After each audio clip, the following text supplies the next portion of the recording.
Ako Bicol. Simula 2022 naman, siya ang naging chairman ng pinakamakapangyarihang komite, ang Appropriations Committee, na siyang nagpasa ng budget ng gobyerno. Dahil sa kanilang posisyon, kontrolado ng mga ko ang maraming proyekto sa Kabikulan. Sa bayan naman ng Virac sa Catanduanes, na parte pa rin ng Kabikulan, may pinasinayaang proyekto ang Ako Bicol Party List noong January 2024. Isang 6,000-seater coliseum sa loob ng Catanduanes State University. Malaking boost po ito for the economy of the island. Ang budget na inilaan para sa Phase 1 ng construction, 98 million pesos.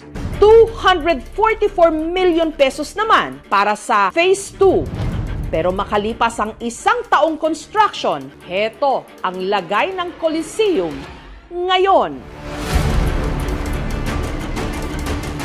Mga bakal pa lang na pundasyon ang naitatayo. Ang kontraktor ng Phase 1 ng proyekto, ang High Tone Construction Company pa rin, na itinatag ni Christopher Co, kapatid ni Zaldi Co. Siminit.